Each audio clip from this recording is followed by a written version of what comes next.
Eu sou Zaneide Ferreira do Nascimento, tenho 43 anos, sou mãe de Benício, sou casada, sou filha de Otacília do Nascimento e Daniel Ferreira Costa. Sou estudante de psicologia, mas também sou formada em administração de empresas. Sou servidora pública, moro em Recife e atualmente eu tenho estudado muito as questões de raça, de subjetivação da população negra, e isso tem me aberto muita consciência. Uma autora que eu gosto muito de ler é Grada Quilomba.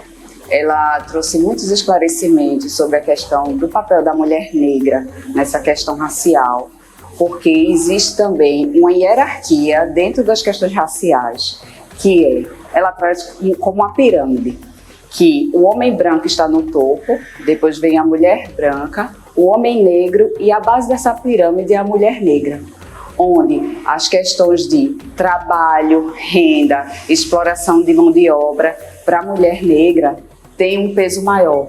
E também tem um peso maior a questão do machismo, porque vem toda uma hierarquia de machismo dentro dessa Constituição. Então, o que me chamou muita atenção na leitura do livro dela foi quando ela trouxe a solidão das mulheres negras. E dentro desse lugar da solidão, o alto índice de suicídio para essas mulheres. Então, assim, isso me tocou bastante. Isso me fez buscar ainda mais o entendimento sobre as questões de raça e poder, de algum lugar, ajudar o meu processo e ajudar outras pessoas também. Eu sou Angélica, sou psicóloga, psicoterapeuta, sou mãe de João Miguel, que é uma criança extraordinária, com trissomia do 21, é importante esses demarcadores, uma mulher negra de pele clara, suburbana e com um desejo imenso de cuidar dos meus, da população negra.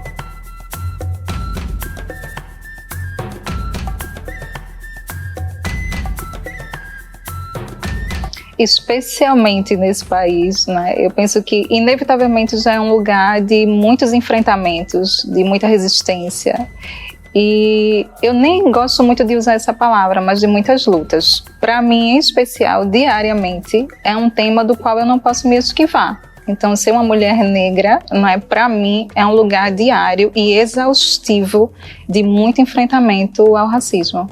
Inicialmente, no campo privado mesmo, né, eu penso que é uma preocupação e um tensionamento constante com a minha existência, né, no mundo. Para onde eu vou, por onde eu vou passar, com quem eu vou me relacionar, em quais espaços eu vou circular, se são espaços mais embranquecidos ou mais diversos. Isso já é uma preocupação, né, no campo social como um todo.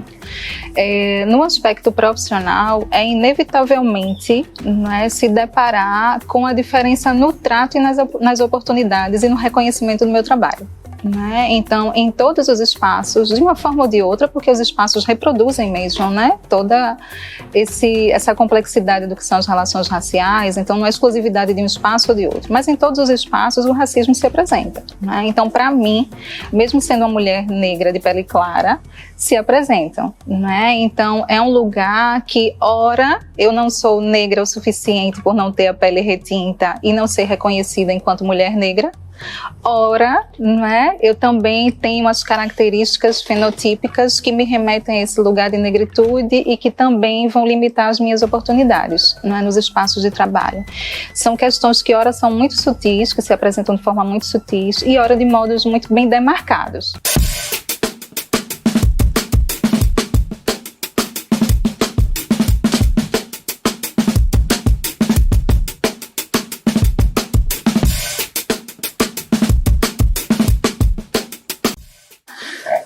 Meu nome é Karine Lima, eu sou estudante de psicologia da Unifafiri, eu sou uma mulher preta, eu moro em Nova Descoberta, é longe, é perto, mas é um lugar que me faz me sentir acolhida, porque quando eu olho para o lado eu vejo que tem muita gente parecida comigo.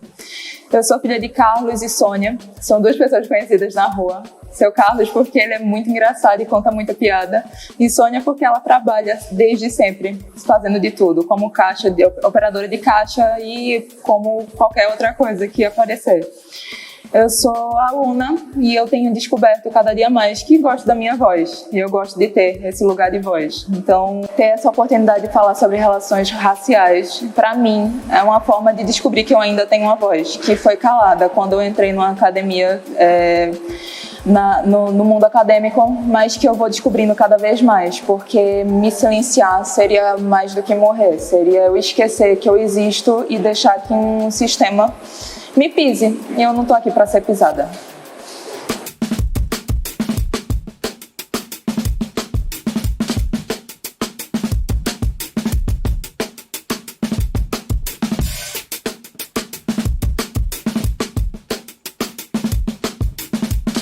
Meu nome é Michele, Michele Karine Pereira da Silva.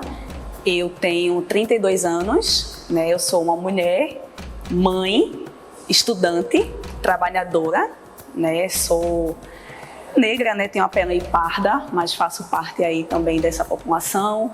Meus cabelos são cacheados e sou estudante de psicologia do 7º período e atuo como técnica de segurança do trabalho no IMIP. Eu sou mãe, eu tenho 2 filhas, Uma chama-se Bianca, ela tem 11 anos, e a outra chama-se Milena, ela tem 7 anos. Elas têm um significado muito importante para mim, porque eu lembro que, especificamente, quando eu fiquei grávida de Milena, que é a minha segunda filha, meu cabelo, na época, ele ainda era liso, Eu usava química no cabelo. E aí, depois que eu tive ela, eu tive uma queda de cabelo, enfim, pós-parto. E foi numa época que a transição estava em alta aqui no Brasil. E eu decidi conhecer meu cabelo. E eu lembro que teve uma certa vez que a minha filha maior, Bianca, ela disse: "Ô mãe, por que seu cabelo é liso e a gente é cacheado?" Aí eu fiz: "Não, porque mamãe dá química, mamãe faz isso." Aí ela: "Oxe, mãe, eu queria que seu cabelo também fosse cacheado." E hoje em dia eu me reconheço, com meu cabelo. Eu sei quem é Michele hoje com cabelo natural, porque eu dei química no cabelo. Eu comecei a dar química no cabelo, eu tinha mais ou menos 10 anos de idade, justamente para querer se igualar, para querer se assemelhar ao que era considerado como bonito, na época. Eu sou Maria das Graças Soares da Costa, sou reitora da Unifafiri. Estou aqui para ajudar na discussão em relação à luta antirracista. Então, quando a gente trata da questão da luta em combate ao racismo dentro das instituições de ensino superior, nós precisamos ter presente que dentro dessas instituições existe uma representatividade de diferentes atores sociais. E esses atores sociais, eles também trazem para dentro das instituições o racismo estrutural que está presente nas diferentes camadas, nos diferentes contextos, nas diferentes instituições. Sendo uma instituição de ensino superior um espaço também de formação, mas de construção coletiva, a gente tem um papel também de trabalhar com esses diferentes atores, celebrando um pacto interracial para ir no enfrentamento ao combate, indo também de encontro a tudo que é prática de racismo nesse contexto, seja na relação entre os alunos, seja na relação alunos-professores, seja na relação professores-gestores. Quer dizer, a gente precisa fazer um movimento que é um pacto social de combate para não replicar esse pacto narcísico que a gente vê hoje espalhado em toda a sociedade. Então, a instituição de educação superior, ela é também um espaço privilegiado para que a gente trate a temática do racismo, assim como as mídias, assim como as demais instituições democráticas. Yakutmen da PNA, Ziayara Karashuanasu. Traduzindo para o português, eu cumprimentei de boa tarde meus parentes, Eu me chamo Ayará Karashuanasu, Meu nome é Ayará, eu faço parte do povo Karashuanasu. Sou uma cajuruna de 29 anos, moro na cidade do Recife desde 2018 e tenho processo de retomada étnica, no processo de etnogênese, também desde que eu nasci, E também sou uma pessoa trans, Ser cajuruna é a palavra que a gente tem dentro da nossa língua que designaria, o que seria travesti dentro do português, dentro do Brasil. Atualmente eu estudo na Universidade Federal Rural de Pernambuco, faço curso de graduação, bacharelado em Ciências Sociais, estudo a relação, relações étnico-raciais, estuda a questão do corpo território, né? Que é um conceito desenvolvido pelo movimento indígena, né? O que seria, né? Que o corpo e o território não se desassociam, né? E eu trago essa perspectiva para dentro da academia para debater o lugar da decolonialidade, né? Dos processos de descolonização, quanto de um agir anticolonial, né? Olha, eu sempre gosto de começar por essa linha da infância, né? Então imagine como deve ser uma criança não negra que não precisa ser a todo tempo, desde cedo, avisada das violências que vão se apresentar para ela, porque vão. Né, o racismo vai se apresentar para ela, né? Uma criança não negra, ela vai até ser alertada de outras vulnerabilidades, né? Vamos pensar no abuso sexual, na exploração sexual, né? Que tão infeliz quanto. No entanto, o demarcador racial, eu penso que ele dialoga tão intimamente, tão profundamente com o lugar da existência, do ser, né, de você estar no mundo, que eu penso que as marcas, elas são muito mais significativas. Então, uma criança negra, ela já cresce com a compreensão de que ela tem que se preocupar a todo tempo, ou que ela é diferente, ou que ela é estranha, e isso tem um grande potencial para ir corroborando, né, com uma pessoa que vai se desenvolvendo nesse lugar de se considerar com menos valor, né, de não ter uma autoestima saudável, elevada, de sempre considerar um lugar de menos, né, de não ser tão valorizada enquanto pessoa. E um lugar de beleza, de empoderamento, mas também um lugar de muita luta dentro de várias situações assim, de infância, de adolescência, de vida adulta. Então, ao mesmo tempo que eu trago força, eu trago também fragilidade. E dentro da minha vivência de mulher negra, eu fui me constituindo negra. Durante a minha infância, fui percebendo algumas nuances, mas eu não conseguia denominar que seria por conta da minha cor, da minha raça. E quando eu fui me tornando adulta, foi que eu fui tomando consciência de algumas coisas. Meus pais são do interior e migraram para São Paulo na década de 90 em busca de uma melhoria na condição de vida, né? E eles foram para lá na década de 90, eu nasci no ano de 94, vivo uma vida inteira lá, mas sempre experimentando esse não lugar, né, da existência, né? Eu sabia que eu não era uma pessoa branca, né? Eu sabia que eu era uma pessoa racializada, mas em muitos momentos, né, dentro daquela metrópole, quando eu me colocava como uma pessoa racializada, eu me deparava com essa polarização, né? Ou você é branco, caucasiano, ou você é negro, afrodiaspórico, porque o indígena é apagado, né? A luta indígena, os povos indígenas, eles são apagados, né? Na história do Brasil, na história da América Latina como um todo. Então a gente sempre ocupa esse não lugar, né? Ser uma mulher negra tem muitos significados para mim, por conta de tantos atravessamentos que tem na minha vida. Eu sou filha de uma mulher negra, eu sou filha de um homem pardo com raízes indígenas, eu sou tia, eu sou aluna, eu sou gente. E esse lugar de ser gente parece tão comum, mas para mim foi negado. Foi negado quando eu cheguei na faculdade, foi negado quando eu saí de casa. Eu costumo dizer que o não é a primeira palavra que uma pessoa negra aprende, antes de eu e tu, é o não.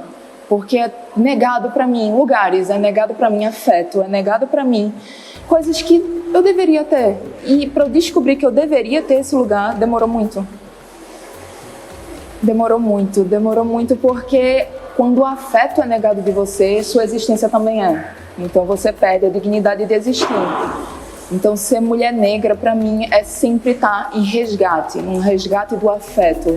Isso, se a gente começa a pensar no ambiente escolar, no ambiente de trabalho, alguém que não consegue perceber as suas potencialidades vai viver de uma forma muito sedutora, né, esse lugar de vulnerabilidade, porque é o lugar imposto, né, de ser menos, estarão reservadas as oportunidades que são, né, que não vão engrandecer aquela existência, não é, que não vão trazer outras benesses para essa pessoa. Então, subjetivamente falando, né, eu penso que experimentar o racismo a vida toda, mesmo que às vezes a gente não saiba nomear desde cedo, né, a experiência do racismo, ela tolhe muito a nossa existência.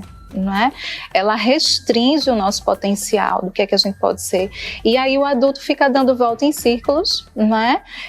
Convivendo com essa narrativa social da meritocracia, de que só não tem porque não fez por merecer, porque não se esforça, e acaba trazendo uma exaustão de ter sim que se esforçar a todo tempo para conseguir qualquer coisa, né, que para outra pessoa seria muito fácil.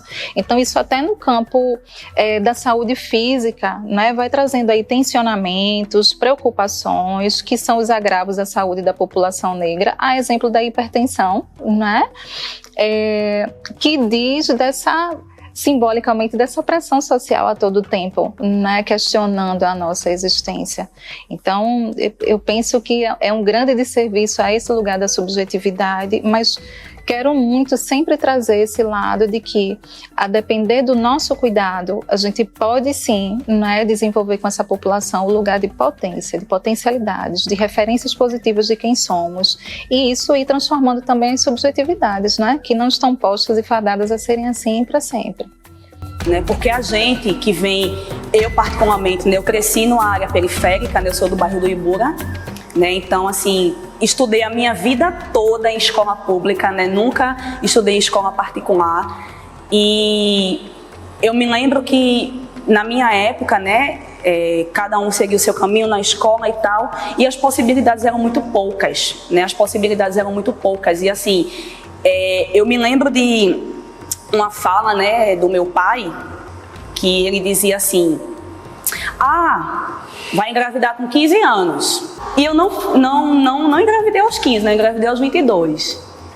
Mas eu consegui entrar na graduação, né, depois de muita luta, e vindo de um lugar que eu escutava as pessoas dizer para mim assim: menina, tu estás perdendo teu tempo. Para que tu vai estudar? Arruma só um emprego e tá tudo certo. E durante muito tempo eu ouvi essas coisas. Mas eu sou aquela pessoa que, se tem uma coisa que eu posso dizer de mim, é que eu sou uma pessoa determinada. E eu não quero pouco. Eu não sou mulher de pouco. A gente precisa desbravar esse mundo, porque esse mundo é muito grande pra gente ficar só num quadrado. E é isso que eu tento passar para as minhas filhas diariamente. Então, né, ser cajuruna pra mim é uma possibilidade de mundo, é uma possibilidade de existência, de resistência, né? Ser cajuruna pra mim é o que permite a minha vida acontecer de uma forma mais honesta, sabe? Porque eu não nasci cajuruna, né? Até citando um pouco de Simone de Beauvoir, né? A gente, como ela fala que a gente se torna mulher, também me tornei cajuruna, né? E essa inquietude de saber, saber que eu era uma coisa, mas eu não sabia o que era essa coisa, né? E sempre foi trazido para mim na oralidade pelos meus pais, tanto minha mãe quanto meu pai, que nós viemos de uma família indígena. Eu vejo que a minha vinda, né, para Pernambuco foi esse chamado ancestral, né? Porque eu estava em São Paulo e eu sentia que aquela cidade não me cabia, né? Ironicamente, eu estava na maior cidade da América Latina e sentia que a minha existência não cabia naquele lugar. Então eu venho para cá, inicio os meus processos de retomada e me deparo com essa palavra cajuruna, né, que é herdada da nação Tucaione, né, e eu sempre tive as minhas questões de disforias, né, disforias raciais, como eu falei há um pouco, e disforias de gênero também, de não estar 100% confortável, não era com o meu corpo, não estar confortável com o lugar que a sociedade esperava que o meu corpo ocupasse, né, não das formas de relação afetiva, sexuais, e para além disso, né, não era aquele lugar que eu estava, né. E aí nesse processo de retomada, eu encontro essa palavra cajuruna e começo a entender, será que o lugar da cajuruna é um lugar que eu me sinto confortável, né? E eu passo a reivindicar esse lugar, né? para o meu corpo, né? Porque eu entendo que o corpo, ele é um território, né? Como a terra é um território, o meu corpo é fruto da terra, então meu corpo também é um território. Meu corpo passou por processos de colonização, né? E nesses processos de retomada, uma liderança do povo Chucuru, que é a Adriana Caiani, né? Chucuru do Urubá, que é uma pessoa muito importante, é uma referência na minha retomada, que me apoiou muito. Um belo dia ela me liga e fala: tá na hora de você receber um nome indígena, vai ser um nome Chucuru. Aí ele falou: estou indo para Chucuru esse final de semana e vou para o rezo para receber o seu nome.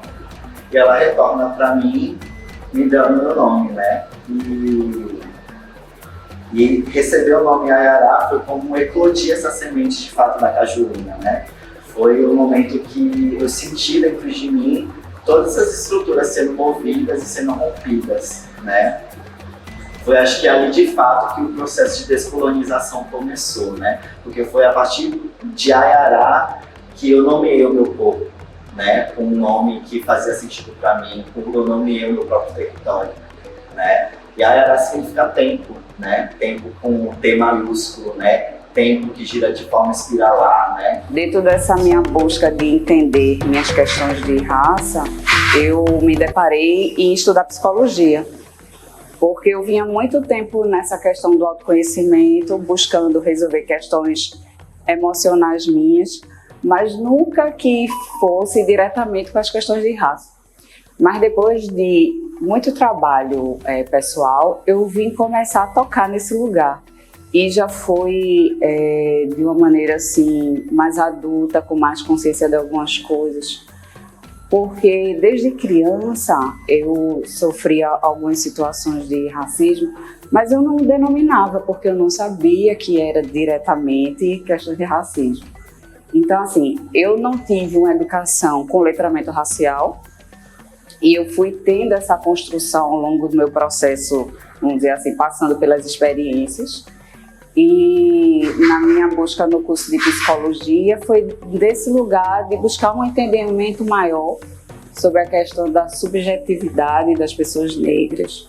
Porque assim, o racismo no Brasil, ele é negado. Muitas atitudes racistas as pessoas têm, mas não acham que é, e ao mesmo tempo, se é, nega que é. Então, dentro de algumas situações de vida, eu passava pelas experiências e ficava: será que foi? Será que não foi? E esse lugar de dúvida de será que foi, será que não foi, eu não tinha tempo e habilidade para me defender. Mas eu noto que as questões de racismo, o pessoal acha muito que é um lugar comum. Ah, é um tema tão batido. Tá, é um tema batido, é um lugar comum, mas quem passa pelas situações está sempre atual. É um tema que você, numa situação de relações, você vai numa padaria, você vai numa situação, você em um momento ou outro se depara. Às vezes é um olhar, é uma forma de se dirigir, é uma forma de agir.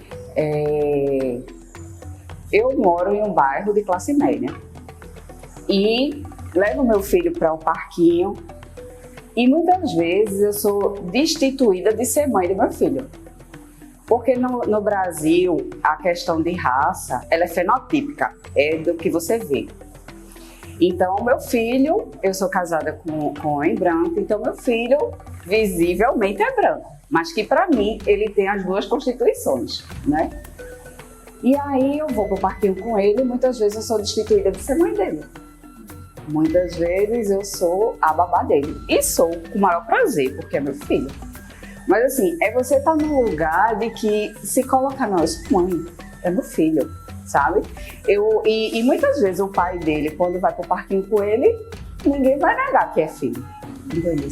Então é desse lugar que é subliminar, é dentro de um olhar, é dentro de uma situação que você percebe, mas ela não é muitas vezes dita, ela não é às vezes colocada às claras, sabe? E muitas vezes é também. E muitas vezes é colocado às claras.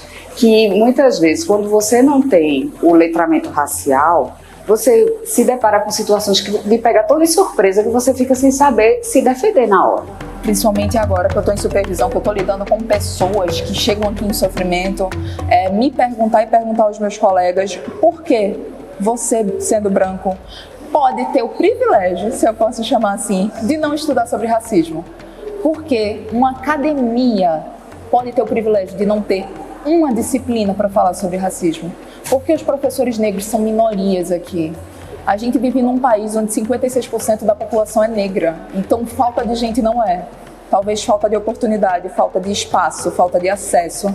E talvez por violência mesmo essas pessoas acabam desistindo de continuar aqui. Estar aqui hoje como mulher preta, como monitora, como aluna, como tudo que eu sou, todos esses atravessamentos, é a minha forma de lutar contra, de mostrar que eu tenho uma posição que eu gosto de ocupar.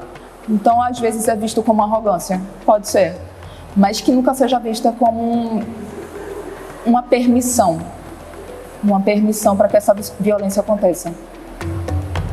Hoje a gente continua lutando para ampliar esse espaço de participação cada vez mais das pessoas das comunidades e das realidades que são minoritárias, né? Não são as minorias, elas são minoritárias, como é o caso das pessoas negras, né? E a gente tem trabalhado dentro da comunidade acadêmica também a possibilidade de ampliar esse espaço. Ampliar esse espaço na condição de contratação de pessoas que são pessoas negras, né, que podem nos ajudar no processo de formação, e também ampliando esse espaço, garantindo que os estudantes que vêm de diferentes camadas sociais, né, a gente tem uma discussão no âmbito nacional em relação à política de cotas, né, e que a gente não pode jamais fechar os olhos, mas a gente precisa, como instituição de ensino, ampliar, né, para uma forma de garantir com que esses estudantes ele acessem o ensino superior. Ele acesse o ensino superior e que ele nos ajude a fazer um processo de formação, não formação de uma via única, né, mas a gente acredita numa formação que ela se dá, né, numa via de mão dupla, ou seja, a instituição, o espaço da academia é também esse espaço que precisa fazer um letramento em relação à política racista, né? A gente precisa discutir as políticas antirracistas nesse contexto, porque é um contexto também, repito, que representa uma fatia social. Então, a gente não faz o discurso aqui que nós temos um número pequeno ainda de pessoas negras, tanto no corpo docente, no corpo funcional, como no corpo estudantil, porque eles não têm acesso, porque eles não tiveram uma formação. A gente sabe que existem alguns entraves, que são entraves sociais, entraves que são bem mais amplos do que o que significa simplesmente o acesso. Então, é o acesso, é a permanência, é a garantia da formação, é o direito à educação de qualidade, é o direito à vida, é o direito ao emprego. Então, é pensar que uma instituição, e hoje nós, como instituição de 84 anos, estamos aqui também para trabalhar, né, porque exige também uma concepção de educação e uma concepção de ser humano, ou seja, que ser humano a gente está disposto a formar. Quer dizer, um ser humano preocupado também com as políticas públicas, um ser humano também sensível às demandas sociais, que ser humano, mas esse ser humano também ele está para acolher, né, as diferentes realidades que chegam nesse contexto. Eu trago sempre que eu posso, né, e sempre também que eu estou em condições de falar, eu trago essa questão de que o currículo da gente não tem, de fato, uma disciplina que traga as questões raciais e que não é só de uma instituição. Eu percebo que são várias instituições, é o currículo de psicologia mesmo. A gente tem um currículo muito eurocêntrico e muito americano. Então, as nossas realidades Brasil, Nordeste, a gente não vê em sala de aula, a gente vê pesquisando em paralelo. Vim para a monitoria é uma forma de encontrar outras pessoas pretas que também estão passando pelo mesmo. Então, toda vez que eu abro a boca, eu sei que não é só por mim. E mesmo se fosse só por mim, eu já estou fazendo muito, porque já fui tão silenciada que retomar minha voz como um instrumento meu, para minha profissão e para minha existência, é o que eu consigo fazer. Fanon dizia que a gente precisa lutar incansavelmente para encontrar esses atravessamentos raciais em todas as questões da sociedade. Eu concordo muito com ele, porque quanto mais a gente se cala, quanto mais a gente permite que um espaço neutro aconteça, a gente acaba fechando os olhos que não há nada de neutro aqui. Quando você olha para uma sala que é majoritariamente branca, quando você abre um livro de psicologia e só tem autor branco, não é neutro. Então, esse lugar de psicologia, no sentido de corpo universal, É um corpo de apagamento também, porque são autores brancos europeus e norte-americanos escrevendo para pessoas brancas europeias e norte-americanas. Eu não via meu corpo quando eu abri o livro e eu não vejo agora. Eu estou tentando trazer o meu corpo para dentro da psicologia a partir de um chamado. Não só um chamado de raça para pessoas negras que perderam a voz, que foram silenciadas, mas um chamado de raça para pessoas brancas também, que percebam que há esse silêncio, que esse silêncio é tão violento quanto o racismo de fato, porque ele também é racismo. Quando você nega que uma pessoa negra consiga falar, quando você nega que uma pessoa preta consiga existir, mesmo que esse existir seja somente a receber afeto, é racismo. É racismo porque tira o lugar de humanidade, tira a dignidade de existência dessa pessoa. Cajuruna saiu da mata toda enfeitada de palha. Cajuruna saiu da mata toda enfeitada de palha. Ela foi, ela é, guerreira da Jurema Sagrada. Ela foi, ela é, guerreira da Jurema Sagrada.